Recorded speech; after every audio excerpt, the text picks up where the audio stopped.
Do y'all remember hip hop abs? Yo, what's going on? My name is Sean T. Welcome to Hip Hop Abs. Like, I remember as a kid, it was like Zumba before Zumba got big, at least in the States. Like, I remember my mom would work out with it on the TV.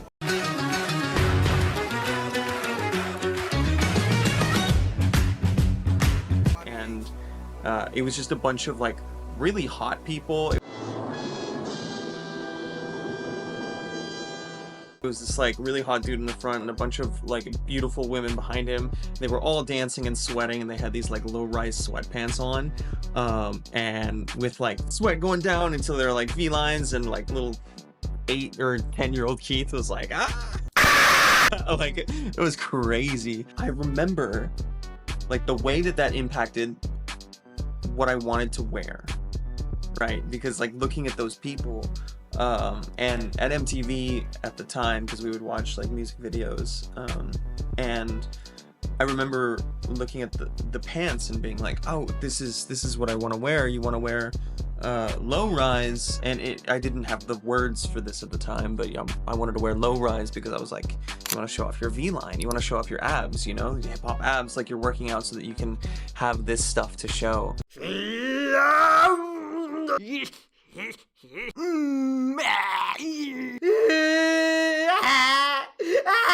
And I remember in high school, I forgot what class I was in. I think it was in one of my math classes.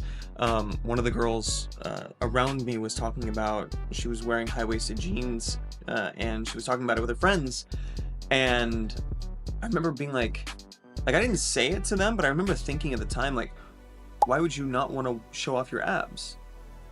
And obviously, since then, my style has changed. In high school, I really wore more like fluorescent athletic clothing. I had no sense of style whatsoever. Okay, now you have my attention. And kind of took pride in it. But since then, my sense of style has changed and adapted, and some of my favorite pairs of jeans are high-waisted jeans. Like, probably my single favorite pair of pants that I own is this pair of high-waisted, embroidered, baggy jeans from Minimal. And it's a very distinctly, like, late 90s, early 2000s aesthetic. And it's funny how that, like, cycles back around, because when I was growing up, in the late 2000s and 2010s, that was not the vibe. People didn't like, that was very much not in. And it's funny to see the way that things come back around, and like many things, fashion is very cyclical. And I was thinking about it, right, because like I modify my own clothing, and I want to make my own clothing brand eventually. And I was like, why is that a thing? Like, why do we keep going back over and over again? Like, it's like going back to an ex and being like, oh, I can fix them, it'll be fine. Like, like, why do we keep doing this? Why? One of the first things I found was this thing called the 20-year rule. And frankly, it's a bit of a misnomer. It's like 20 to 30 years. That's more or less the length of time it takes for it to like cycle back around, right? And more or less it holds true, right? Very 90s and a little bit of 2000s is in right now. And that's kind of one of the explanations for it, right? We don't want the style or fashion that was immediately past, right? Because that's old, and we can't have that. Oh man, I can't have shit in this house! God forbid we do the old thing. But how about we do like a step further and do the older thing, and that's super cool, right? But there's like a big revival in Y2K aesthetics. We have the baggy jeans, we have it's like a lot of like high-waisted looks, get the butterfly clips going, we have a generally more baggy aesthetic and silhouette. But like, if you think about it, like, we don't like the generation prior to us, one generation back, but 2 generations back is super cool. And we've seen that literally in the rise of the eclectic grandpa aesthetic, like Tyler the Creator, honey, You're excused. running that all the way up. But like, that's what we like. It's almost like a rediscovery of something, like we're able to kind of dig into the history, but it's also not like our parents or, you know, like the immediate close thing that we already have strong associations with. It's like there are associations there, but they're looser. We can kind of shape them and kind of reshape and redefine things a little bit more. There's a little more freedom there. Sure, the 20, 30-year rule is cool and all, but like, why is that a thing, right? Well, nostalgia is really strong. It's a very powerful force, right? There's something really cool about nostalgia. It can be problematic, but from an emotional perspective, it's like Emotional damage. it's yearning for times where things just seemed or felt better. And nostalgia definitely has rose-colored lenses. Like, hindsight may be 2020, but nostalgia hints the fuck out of it, right? But that's the thing, it's that we want that emotion, right? There's that really deep connection that's there with that nostalgic feeling. And memories are very malleable, right? Like, we change our memories all the time. And so we can kind of remember whatever we think feels good. And we kind of see that in fashion a little bit too. Like, when trends cycle back around, it's the similar sort of aesthetic. It may be the same aesthetic, but it's not identical, right? Like, we add our own little unique bits and bobs and flares, and it changes and it evolves over time, right? And it really hits that nostalgic pendulum of that like 20, 30-year arc. I guess that's about the time it takes for us to forget something and start wanting it back. I don't know. And pop culture has a huge role to play in it too, right? Like, I don't remember, I think it was late 2010s was when Stranger Things came out, and there was a huge 80s revival, and that's right on the cusp of that 30-year mark. And so we started seeing things like D&D had a huge resurgence, which, as a geek, I was a huge fan of. I just want to say that I'm a huge fan. I always have been. And things of that time and of that era, like the aesthetics, the fashion, the Levi's and the Carhartts and the workwear. It was very nostalgic, and it lets us kind of tap into that feeling of really connecting with that era and with those emotions by having that, not just like the physical thing that we can touch, but also being able to look in the mirror and see. Like, we look at ourselves and we see a younger version of ourselves. And it's interesting because you'll literally see studies of people where they'll get older people in a room and then they'll have them act as though they are their younger selves, or like talk about the old days, the good old days. That's what I'm talking about. This shit means something to me, man. Like they're happening right now, and they literally start to act and think and behave like younger people with more energy, etc. Like, this shit is contagious and it makes you feel good. And that's the power that nostalgia and also just like wearing the things and looking like the thing has. Oh yeah, but in terms of the 80s aesthetic, you saw the graphic tees, there were the Levi's, you saw the bomber jackets, the high-waisted denim, the windbreakers. You got the scrunchies, the chunky sneakers. And I'm sure every time Friends has some kind of a rerun or a re-release on a new platform, you'll see sales for 90s fashion pop off too. Like, no doubt. Yeah. I mean, in a more extreme example, not that anyone really lived through this, but like with Bridgerton, right? In terms of the effect that pop culture has on like people's styles and stuff, that like aristocratic, corseted look, very much a thing. People were all about corsets, all about empire waist dresses. Pearls popped off like nobody's business. And even more generally, you saw like pastel tones kind of just come through, because pretty much all the colors in that show are very pastel, very soft, very frankly, very beautiful. That's beautiful, Katie. But it's not just pop culture, right? Like, there are 100% other things going on. One of them, frankly, is designers and the brands themselves. Like, they have forecasting tools, but they also have the ability to kind of start to like lay the foundations for things that will be popular in the future. And frankly, it's way easier to start with something that you've already made than it is to completely make something new from scratch. And all art is like that, right? Like, one of my favorite books actually of all time is Steal Like an Artist, Austin Kleon. Highly recommend.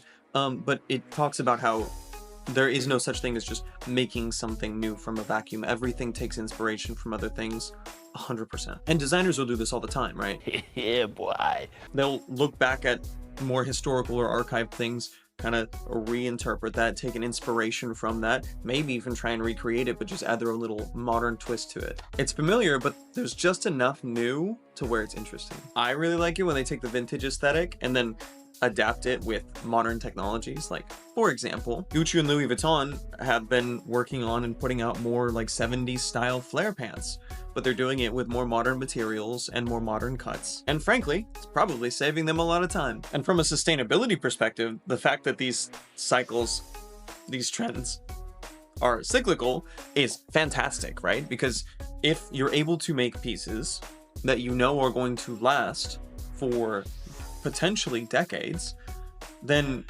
you just have to kind of wait it out. And from my perspective, as someone who is mid-20s and 25, who doesn't have a huge like budget to go out and buy new things, brands do send me things, right? We love to thrift, and we love to go out and find pieces. And then like Tay is fantastic at thrifting, and I'm good at modifying and making something into something else, into something different, right? Damn!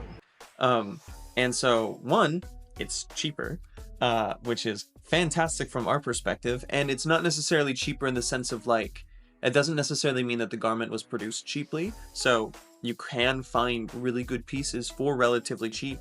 They also weren't necessarily made with like slave labor, which is always a plus. And we're able to kind of make a day out of it, right? And so we can go out and we love to hit Savers and like the Goodwill bins here in Austin. And so she's really good at it. We'll take Lily with us. And then I'll be like, sometimes I'll walk in with a project in mind. And so I'm like, hey, I want to make this thing inspired by this other character. And so we can go out and we can thrift. And she's really good at picking up on like, hey, this is a brand that I have seen around a lot recently. She introduced me to Carhartt. Frankly, I have this pair of Carhartt cargos that are super dope, very much in style now, that she wanted to get, but they didn't quite fit her, but they fit me perfectly, so I kept them. But it's great, right? Because you'll get a lot of these really fantastic pieces that may have been out of style like 5 years ago, and as a result are kind of floating out there in the thrifting ether. And if you get someone who cares enough about it to go look for it and knows what they're looking for, and may not necessarily have a huge budget but wants to invest in good pieces, Surprise, motherfucker! they still can. It's led to an increase in upcycling too, and upcycling goes hand in hand with just repairing and taking care of your garments. Because frankly, once I put in like 5 hours turning something into something else, I want it to last a really long time because I have a connection to this piece of clothing, right? There's a story there.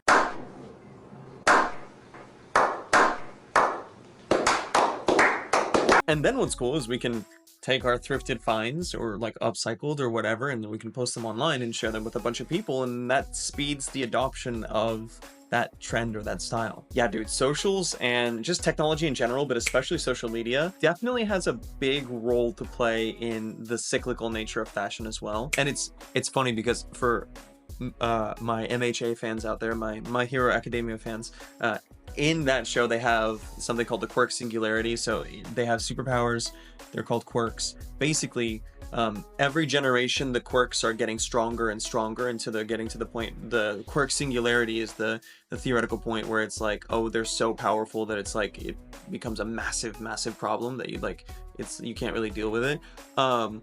Technology is kind of like that singularity theory for fashion a little bit, in the sense of fashion has always been cyclical before, but technology and socials especially are like speeding up the adoption of new trends and cycles. And so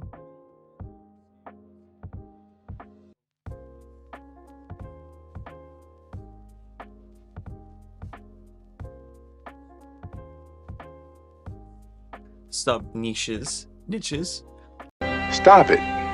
Get some help. and subcultures like really kind of like very quickly iterate on it, and they can get super big like super quickly, because you'll have these larger moments in the cultural zeitgeist that'll expose people to these new subcultures or niches or what have you, right? And they'll be like, oh, actually, you know what, No. maybe I am really into like 2000s Tumblr goth girl aesthetic, you know, like that's what I'm super into now. So not only does it help like quicken the adoption of new trends and the shareability of new aesthetics, and also help you discover things that you frankly otherwise never could have possibly discovered, it also speeds up the adoption of these things. And because we are chronically online, it makes it so that a single given aesthetic or look frankly just gets boring quicker. Boring! So we gotta find the new thing. This is fed algorithmically, but fundamentally we drive the algorithms.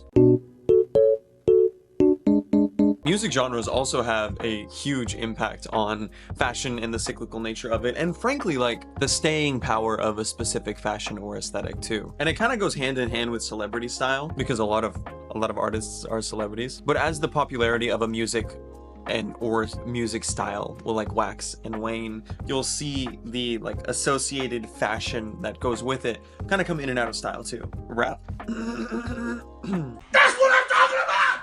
That's why he's the MVP! That's why he's the GOAT! The GOAT! Rap and hip hop are clearly having a moment right now.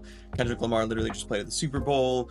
It was like Kendrick v Drake like all year last year, and as a result, very like 90s heavy, like baggy silhouettes. And also there's like a retro revival within pop, and you see that in the 80s style fashion that is very much in right now. And even though they're both in, they're like, there's different subcultures, they're not necessarily related, but they're both driven by the music and the style icons kind of at the head of those waves. And music is a very inherently emotional thing. It's a very inherently emotional art form. And it pairs really beautifully with fashion, because music is all sound, right? Like you don't really see music, but you see fashion. You don't really hear fashion. And so they pair really well together, because together they make a full audio visual experience, y'all. Oh yeah. Yeah, baby. Yeah. And the larger state of the economy also in general has, and there's a big ol' asterisk and we'll get to that, has an impact on like the cyclical nature of trends, right? Because in times of prosperity, and when people have a lot more stability and like money to throw around, discretionary income, they're a lot more willing to play around with new, bolder aesthetics and styles, and like willing to get like flashier things, you know? My name is Flash. How fast does that make you? It means it makes really fast. Let me see how fast.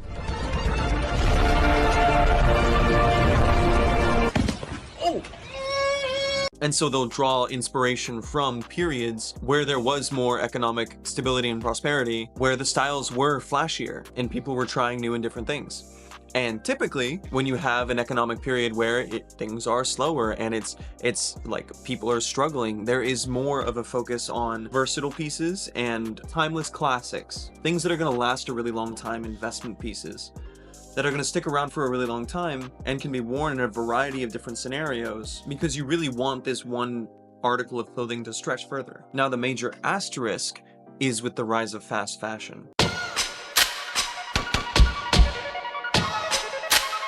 Because fast fashion has allowed us to be in a period where a lot of people are struggling economically and still trying to recreate some of those like more experimental periods in time in fashion. The like 60s and 70s with like popping bright colors, because someone else is paying that economic bill.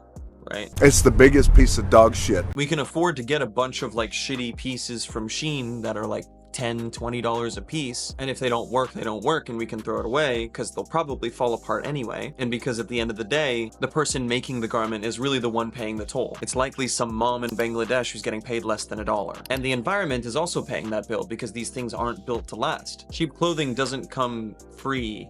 Someone else ends up paying for it. But fashion can be aspirational, right? And so we want to feel like we're doing good, and we want to feel like we're in an economically stable place, and we want to experiment with our aesthetics, but we either can't afford or don't want to shell out the money to do so. At the end of the day, fashion is an art form, and art moves us, right? It makes us feel a certain way. And when we look in the mirror and we see ourselves, it makes us feel a certain way. And what we're wearing has one of the largest impacts on that look. And so if we're struggling financially, or we're not in a great place and we want to feel like we are, and we can pay $20 for a dupe as opposed to $220, as opposed to $520 for the original, we're probably going to do that. That's a very short-term solution to a longer-term problem. Fashion is cyclical because it makes us feel a certain way. And we want to wear things that make us feel connected to either a different group, a different version of ourselves, a different time period, something that makes us feel loved and connected to other people. And that's good, and it should.